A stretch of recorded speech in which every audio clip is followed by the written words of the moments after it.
Cornerstone has invested over 17 billion Jamaican dollars in Barita Investment stock.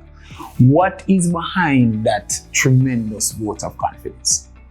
Well, I mentioned at the top, Raul, and thank you for that question. I mentioned at the top that the ultimate objective of Cornerstone is to not just maximize shareholder value, but to build sustainable intergenerational value that will transform the lives of the average man and woman. The fact is that if we look at transforming the Caribbean, the economic reality of the Caribbean for the long term, the financial sector has a significant role to play in doing so. Capital that is resident within this sector has to find its way into the hands of businesses, and businesses within and companies within the financial sector will need to partner effectively with government to build infrastructure, etc., to make sure that the facilitator environment is in place for businesses to grow and prosper.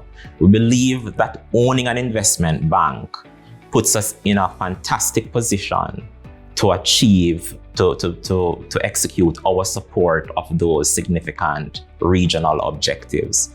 Now, Rita Humphreys-Lewin, who established Barita over 40 years ago, would have put in place a really solid platform to serve clients, the average client in Jamaica. What Cornerstone has done is to really build on that platform. And what we want to do is to take it one step further in ensuring that we are partnering and collaborating with key stakeholders across Jamaica and the region to transform lives ultimately. And that's really ultimately the reason for Cornerstone making such a significant investment in Barita over the years. Okay, so in terms of the broad vision that Cornerstone has, Barita is a key platform to accomplish that vision. So the parent company has opted to capitalize it fully. Yes. All right, that's fair. All right, okay. So back to Cornerstone now. Cornerstone itself has raised over 160 million US dollars, right? How was that funded? Right, so thanks for that question as well. So Raul, it's important to point out that Cornerstone, over the last few years since its inception, has raised $167 million to fund its businesses, including Barita. And the fact is that those funds have been raised from the shareholders around the table I spoke to you about, okay, and also from key banking partners that we have in Jamaica and regionally. In fact, Cornerstone has used 5 key banking partners to raise, I'd say, roughly 60% of that total funding. The remaining funding of approximately 40% has been raised from the shareholders I mentioned earlier. These shareholders are running very successful businesses and can derive the required capital and capital support from those businesses to inject those funds in Cornerstone. It's important for me to highlight that the 167 million that Cornerstone has raised over the years has nothing to do with any dividend support from its existing portfolio companies or cash passing to Cornerstone from those portfolio companies. These are all monies that have come into the group from third-party external sources or from shareholders, founding shareholders around the table. So if you look at that $167 million, it's important to compare that to the investment Cornerstone has made in Barita to date. First of all, Cornerstone acquired Barita for approximately 22 million US. Right? I think that's a matter of public record. Post-acquisition of Barita, Cornerstone, through the various rights issues and other public offers, has injected another $117 million in Barita. So the total capital spend for Cornerstone in relation to Barita is $139 million US to date. It's clear for all to see, and I'm hoping it's clear for you as well, Raul, that the funds Cornerstone would have raised from the shareholders around the table and from its banking partners external to the Cornerstone group would have easily exceeded the total monies invested in Barita.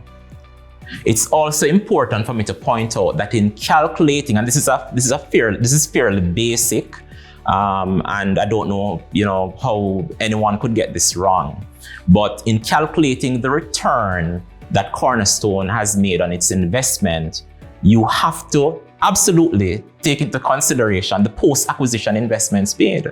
So Cornerstone initially invested $22 million to acquire Barita, but has subsequently invested another $117 million in Barita, taking the total investments as it relates to Barita to $139 million US. Now, if you look at just the market cap of Barita and Cornerstone's share of that, the value of Cornerstone's investment in Barita is roughly $490 million US dollars. If you compare that to the $139 million US Cornerstone has injected to date, that's a return of just around 3.5 times. And that's a very good return over roughly three years.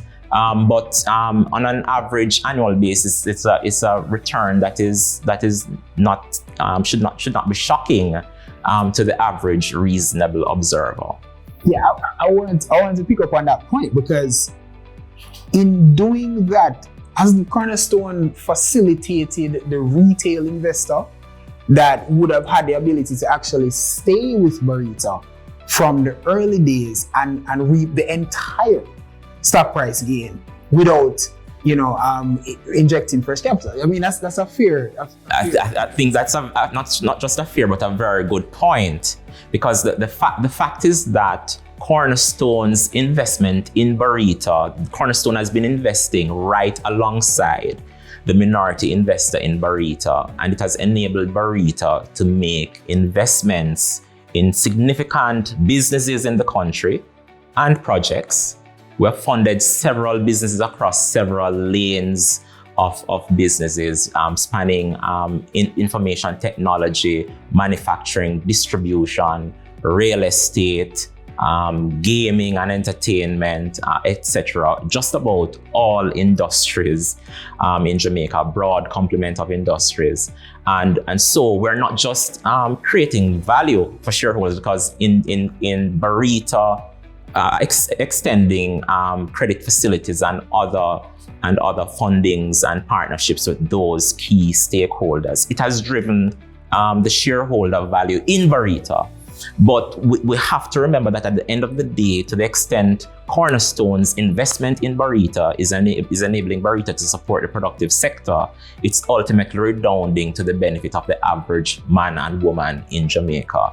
And we're just scratching the surface of our long-term objectives where that is concerned. Cornerstone is very passionate in ensuring that the minority shareholder, the average shareholder in Barita, is fully aligned with Cornerstone's objectives. So Cornerstone, if you look at all the investments in Barita, Cornerstone is sitting right there alongside the minority shareholder and have reaped the same returns. Cornerstone's investment is roughly a 3.5 time return. The average shareholder who came into Barita at the same time would have experienced and enjoyed a similar return over the period. Yes. And in fact, I mean, if I'm a small investor that came in at 920 or 1550 and I have not added any new capital, then I would have ridden the whole 900+% total shareholder return wave, correct? Right? That's correct. So in that sense, we hear a lot of complaints about the big man oppressing the smaller one. But in this scenario, the large parent company investor has facilitated supernormal returns for the minority average shareholder. Yeah. There is perfect alignment, Raul.